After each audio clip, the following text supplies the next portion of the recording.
எங்க சார்? வேற ஒரு டிரைவர் எடுத்துட்டு போயிருக்காரு. ஓ சரி சரி. அப்புறம் எப்போ ட்ரீட்? ட்ரீட்டா? எதுக்கு? புது மாப்பிள்ளை இப்படி கேட்டா எப்படி சார்? நீங்க ஆசைப்பட்ட மாதிரியே மயில கல்யாணம் பண்ணிட்டீங்க. அந்த சந்தோஷத்தை ட்ரீட் கொடுத்து கொண்டாட வேண்டாம்? என்ன சார் ஷாக் ஆயிட்டீங்க? எனக்கு எல்லா விஷயமும் தெரியும். ஊர்ல இருந்து வந்த அன்னைக்கே மயில் எல்லாத்தையும் என்கிட்ட சொல்லிட்டான். கங்க்ராட்ஸ்.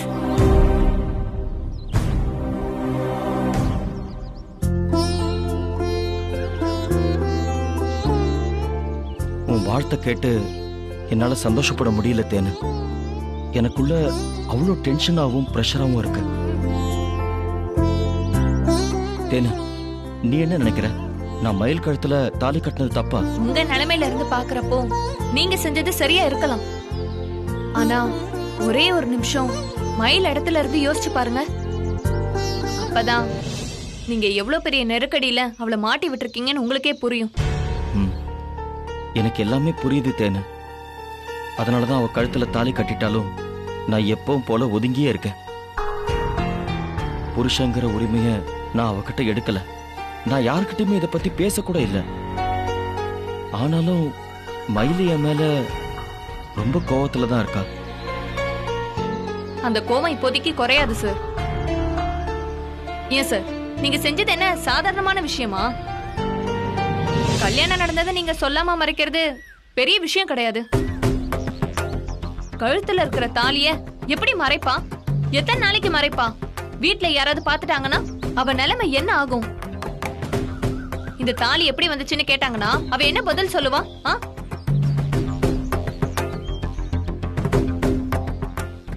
அது அது வந்து இல்ல தேனு. என்ன சொல்றதுன்னு தெரியாம நீங்க இப்படி தவிக்கிறீங்கல்ல.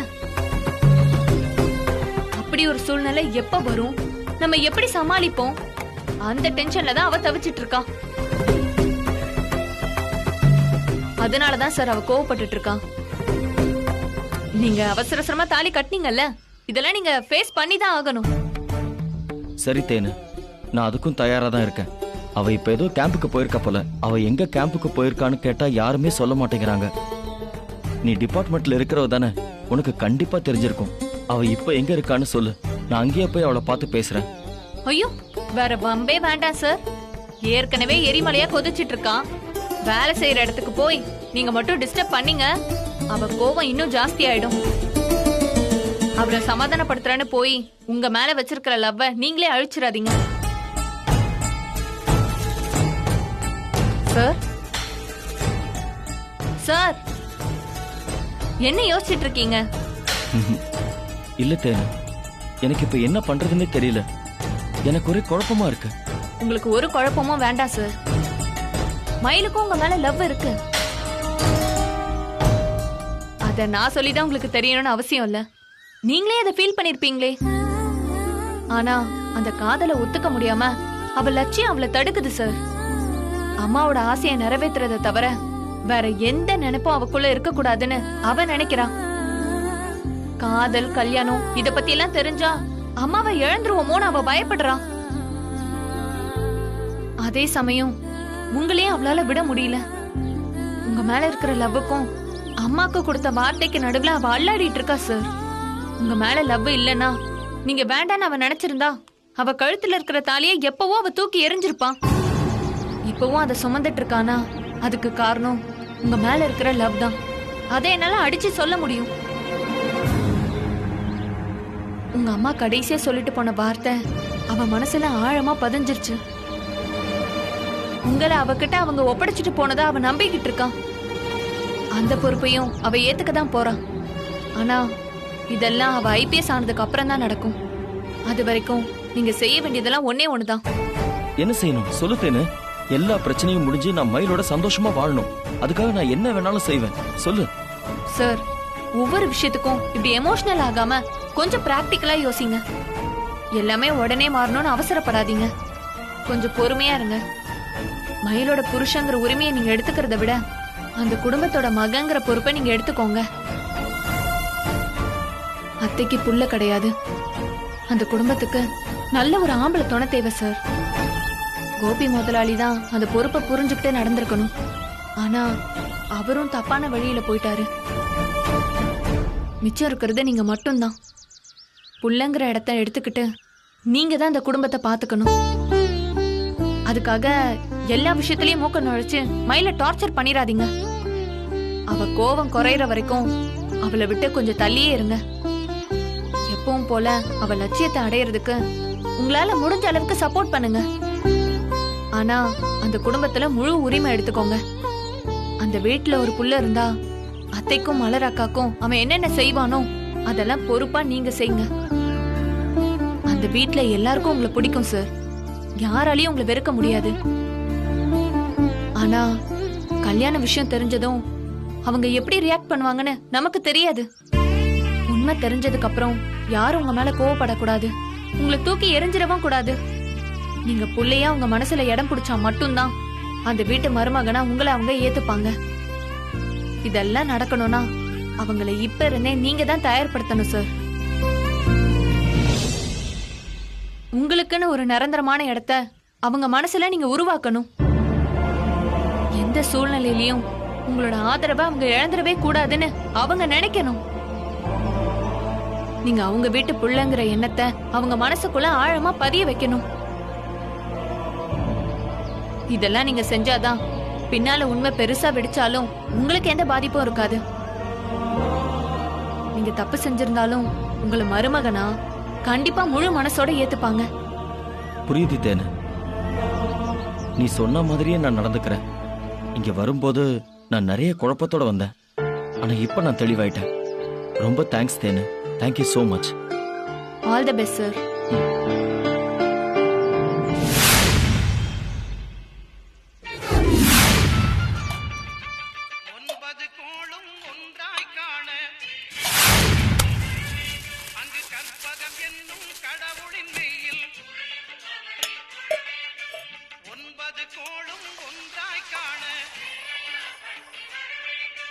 கற்பகம் என்னும் கடவுளின் மெய்யில் சூரியன் முதலாய் 9 கிரகமும் பலவித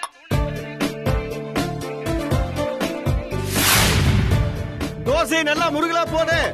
டீய நல்லா ஸ்ட்ராங்கா போடுறா தம்பி.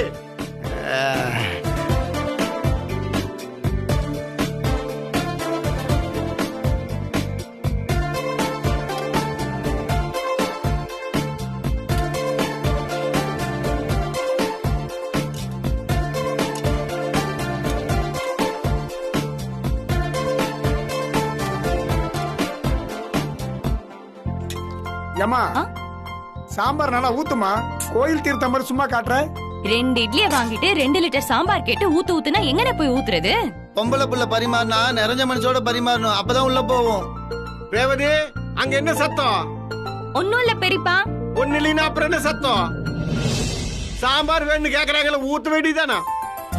நமக்கு கடைக்கு சாப்பிட வர்றாங்கல்ல, அவங்க திருப்தி தான் முக்கியம். காசு வேணுமல்ல, அப்புறம் தான் சாம்பார் ஊத்து. சரிங்க பெரியப்பா. அதான் முதலாளியே சொல்லிட்டார்ல, ஊத்துமா. அண்ணே 2 பிளேன் தோசை. வாங்க அண்ணா, போய் பாருங்க.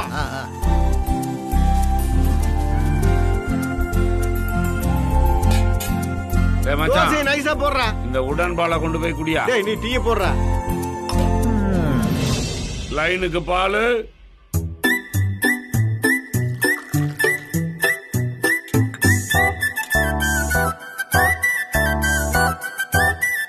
ஏன் தம்பி, ஏன் கடையா இது? இல்ல இல்ல இல்ல, எங்க கடையும் போ. நம்ப முடியலையே தம்பி, பிரமாதப்படுத்திட்டீங்களே. பெரியப்பா, நீங்க அட்வான்ஸ் பண்ண வேண்டான்ட்டீங்க. நாங்க எல்லா பணத்தையும் போட்டு ஃபுல்லா மாடிஃபை பண்ணி சரக்க வாங்கி கொட்டிட்டோம்ல. அப்படியா? ரொம்ப சந்தோஷம்ப்பா. தலை சுத்தி கீழே விழுந்துற போறீங்க. உட்காருங்க. டேய் தம்பி, பெரியப்பாக்கு டீ ஒண்ணு போடுறா. அதெல்லாம் வேண்டாம், பரவாயில்ல இருக்கட்டும். நல்ல வேலை, தப்பிச்சான்.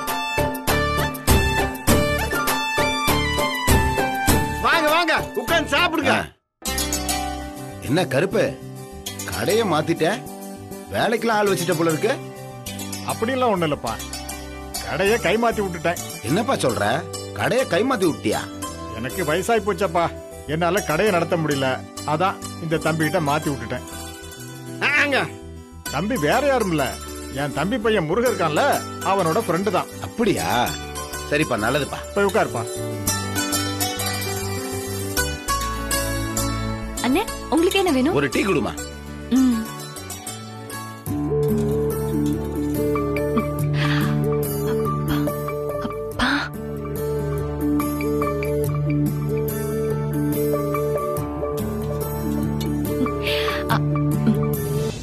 அப்பா.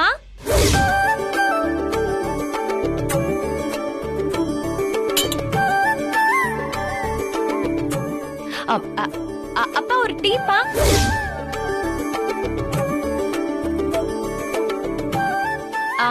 அண்ணே, உங்களுக்கு சக்கரை கம்மியாவா இல்ல ஜாஸ்தியாவா? சக்கரை ஜாஸ்தியா போட்டு கொடுவா. ம், சரிங்கண்ணே. அப்பா சக்கரை கொஞ்சம் ஜாஸ்தியாவே போடுங்க. Character character.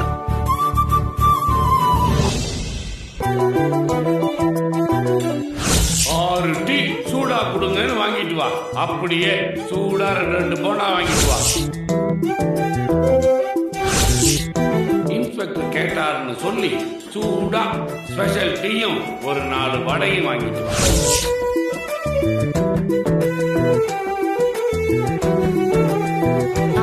அப்பா, என்னப்பா யோசிச்சுட்டு இருக்கீங்க? கஸ்டமர் வெயிட்டிங் பா.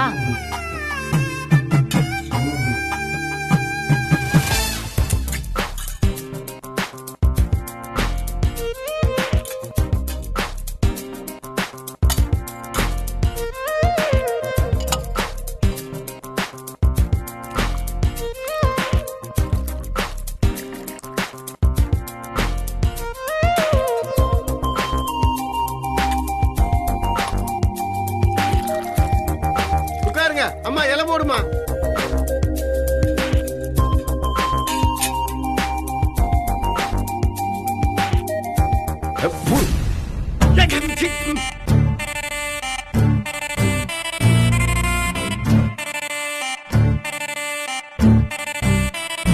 யோ, என்னையா டீ போட்டிருக்க?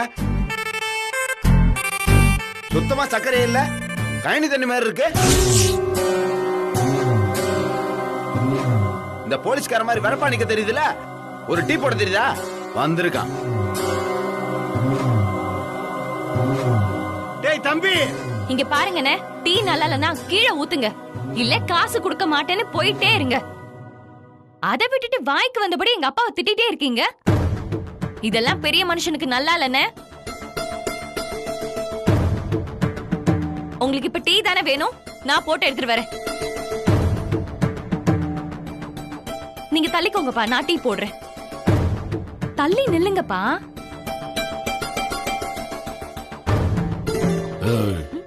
நான் உன் ஹையர் ஆபீசர், அப்பாலாம் இல்ல. அப்பான்னு சும்மா பேச்சுக்கு கூப்பிட்டா போதும், கேரக்டரா அப்படியே வாழ்ந்துட்டு இருக்காது, புரியுதா?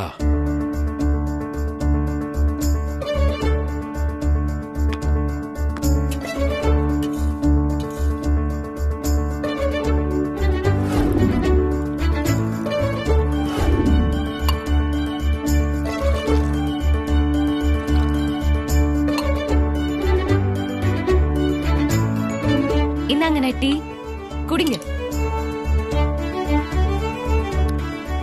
ஆஹா, இது டீமா? சாபஸ். அதே சுகரு, அதே பால், அதே டீ தூள், அதை வச்சுதானே அந்த பொண்ணு டீ போட்டிருக்கு. எவ்வளவு அருமையா இருக்கு. இந்த சின்ன பொண்ணுக்கு தெரிஞ்சது கூட உனக்கு தெரியலையே. நீ எல்லாம் ஒரு டீ மாஸ்டர். உன் பொண்ணா இது? இதுட்ட டீ எப்படி போடுறதுன்னு கத்துக்க. Operation operation. ஆபரேஷனா? யாருக்கு? அதே 2 நாள் கழிச்சு இவன் சம்சாரத்துக்கு ஆபரேஷன் இருக்கு, அதுக்கு தான் சொன்னேன்.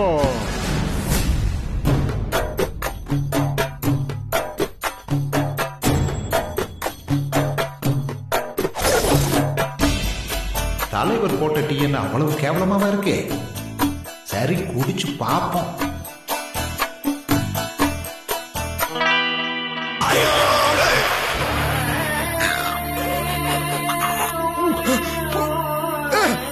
அட கொலகார பாவி, சாவடிச்சிருப்பியா?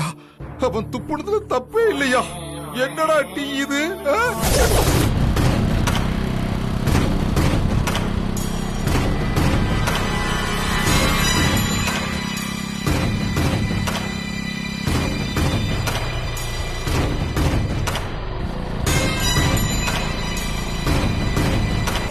பெரியப்பா பக்கத்துல ஏதாவது காலேஜ் இருக்குதா? இப்படி பைக்ல கூட்டமா பொண்ணுங்களும் பையங்களும் போயிட்டே இருக்காங்க.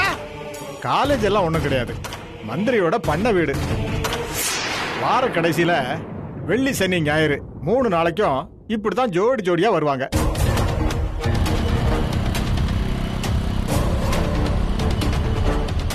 ரெண்டு நாள் நல்லா கூத்தடிப்பானுங்க, அதுக்கப்புறம் கிளம்பி போயிடுவாங்க. இவங்களாலதான் நம்ம கடையில பொழப்பு ஓடிட்டு இருக்கு. கூல்ட்ரிங்க்ஸ், சிகரெட்டு, தண்ணி பாட்டில் இப்படி ஏகப்பட்டதை வாங்கிட்டு போவாங்க. வியாபாரம் அருமையா இருக்கும்.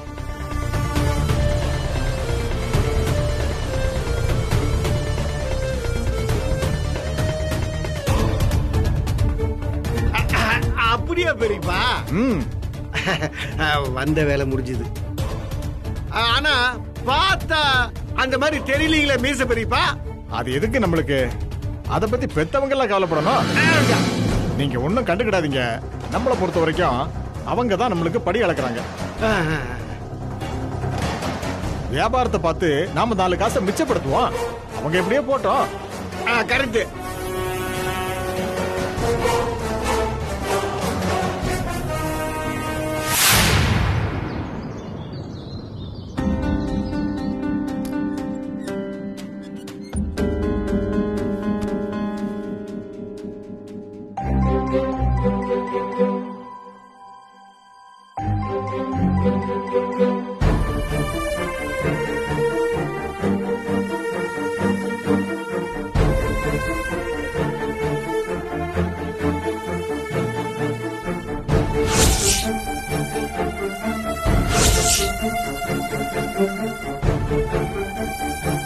கையிலோட தவணி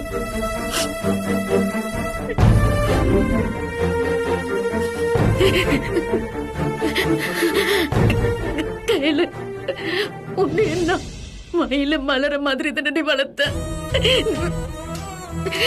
நீ ஆசைப்பட்டதையெல்லாம் வாங்கி கொடுத்த நடி. என் சக்திக்கு ஏத்த மாதிரி தானடி உன்னை வளர்த்த. அப்புறம் ஏண்டி இந்த அம்மாவை விட்டு போன? ஏண்டி இந்த அம்மாவை விட்டு போன?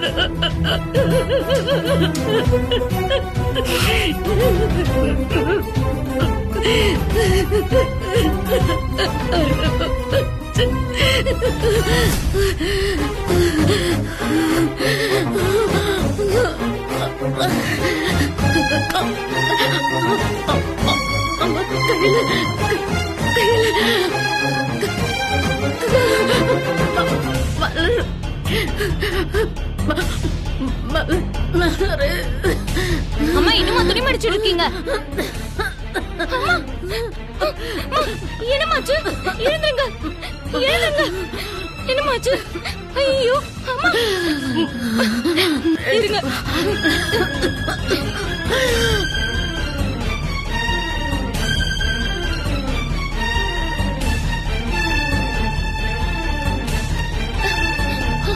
சார் சார் உங்களை பார்க்கத்தான் சார் வந்தேன். என்னையா? என்ன விஷயம்? ஆண்டி, ஆண்டி, ஆண்டி என்னாச்சு? மலர், நீங்க அழாதீங்க. ஆண்டிக்கு பிபி இருக்குல்ல, அதனாலதான் மயக்கம் போட்டு விழுந்திருப்பாங்கன்னு நினைக்கிறேன். மலர், எதுவும் பிரச்சனை இல்ல. நான் போய் கார் எடுத்துட்டு வரேன். ஆண்டியை கூட்டிட்டு போயிடலாம் ஹாஸ்பிட்டலுக்கு. சரியா?